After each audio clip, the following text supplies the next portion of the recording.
Իրանը Օմանում ԱՄՆ-ի հետ անուղղակի բանակցություններ վարող պատվիրակության կազմում ընդգրկել է պատժամիջոցների մեղմացման հարցերով փորձագետների հատուկ խումբ։ Այս մասին հայտնել է Իսլամական Հանրապետության կառավարության մամուլի ծառայությունը։ Կարևոր է, որ բանակցությունների այս փուլում Միացյալ Նահանգները ցուցադրի իր հանձնառությունը պատժամիջոցները վերացնելու հարցում, ասվում է հայտարարության մեջ։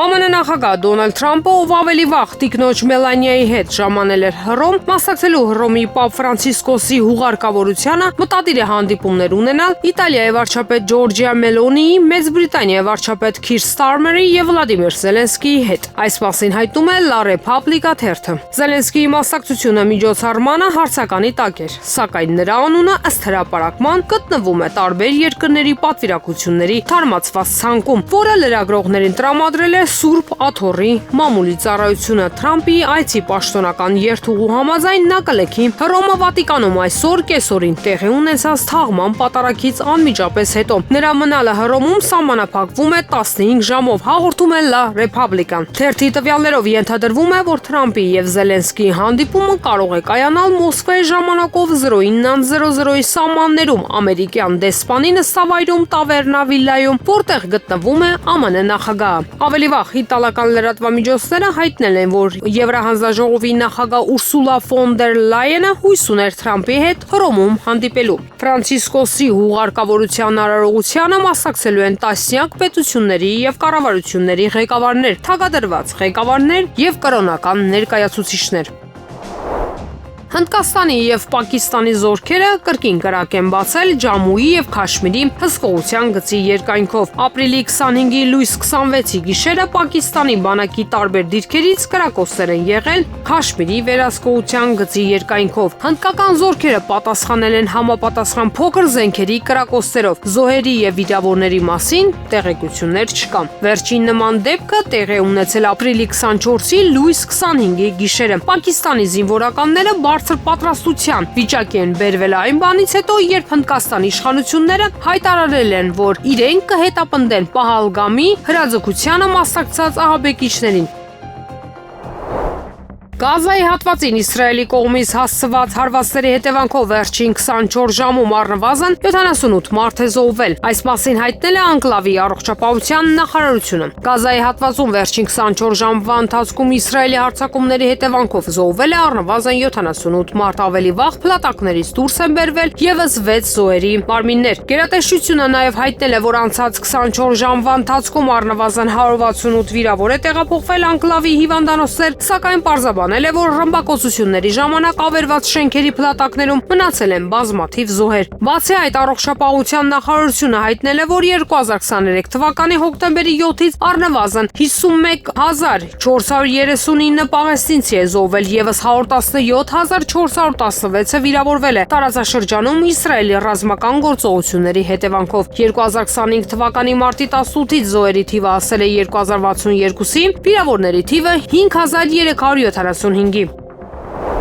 Հանրային քննարկման է ներկայացվել օրենքների նախագծերի փաթեթ, որով նախատեսվում է վարչական պատասխանատվության ենթարկել քաղաքացիներին հասարակական տրանսպորտում առանց փոխադրավարձը վճարելու օգտվելու կամ արտոնություն ունեցողների փոխարեն երթևեկելու համար։ Ըստ նախագծի այն քաղաքացիները, որոնք չեն վճարում տրանսպորտից օգտվելիս, տուգանվելու են 10,000 դրամի չափով, իսկ նրանք, ովքեր օգտվելու են, ենթադրենք, իրենց ընտանիքի մեկ այլ անդամի տրված արտոնությունների փաթեթից, տուգանվելու են 15,000 դրամի չափով։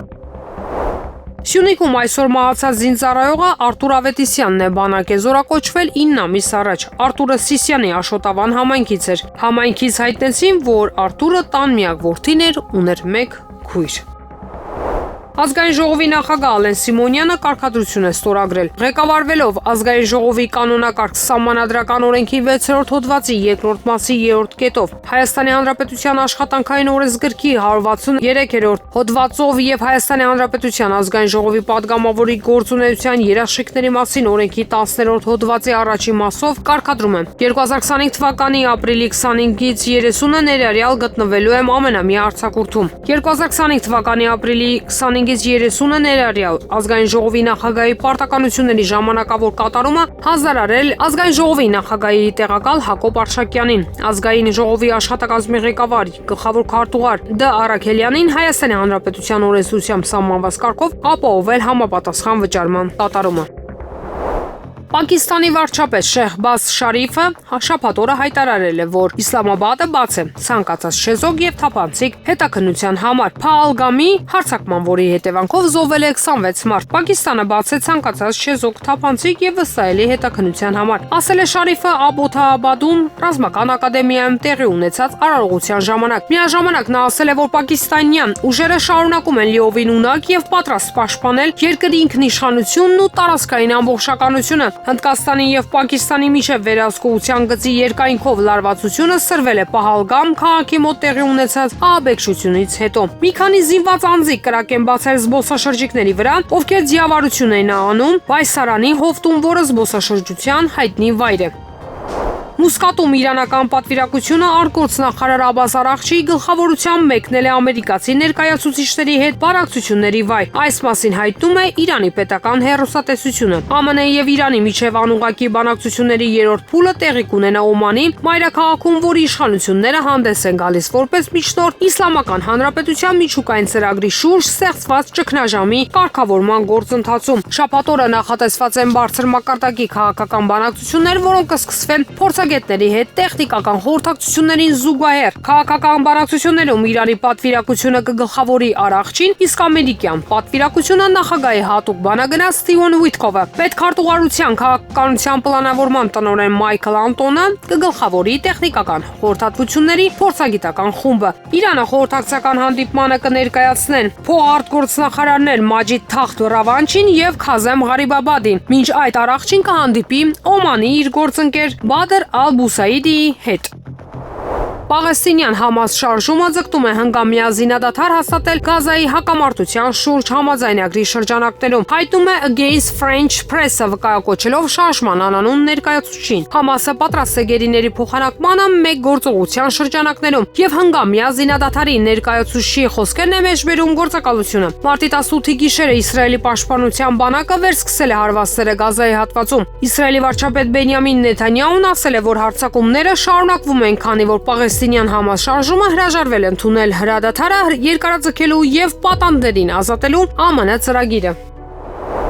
Թուրքիայի խորհրդարանի նախկին падգամավոր ծագումով հայ Գարո Փալյանը հիշատակել է հայոց ցեղասպանության զոհերին։ Հայոց ցեղասպանությունը սկսվել է 110 տարի առաջ այս օրը։ Նախ հայ մտավորականները, ապա ամբողջ հայ ազգը վտարվեցին իրենց հինավուրց հողերից, ապա սպանվեցին։ Հարգանքով հիշատակում եմ հայոց ցեղասպանության ժամանակ իրենց կյանքը կորցրածներին, թող Աստված լուսավորի նրանց հոգիները։ Փալյանը հայոց ցեղասպանության կազմակերպիչներին ուղղված նզովանքի խոսքերից զատ հիշատակել է նաև հանրային թուրգործիչների, որոնք հրաժարվել են մաս կազմել ոճրագործությանը։ Նզովում եմ հայոց ցեղասպանությունը գործողներին։ Իդեմս Քյութահիայի նահանգապետ Ֆայիկ Ալի Օզանսոյի հարգանքով խոնարհվում եմ ժամանակի բոլոր այն խիղճ ունեցող հանրային ծառայողների հիշատակի առջև, որոնք իրենց կյանքի գնով չեն կատարել ցեղասպանության որոշումը։ Լիջեի գավառապետ Հուսեյն Նեսիմբեյը սպանվեց հայկական տեղահանության ու կոտորածներին դեմ դուրս գալու համար։ Հոգին թող լուսավորվի։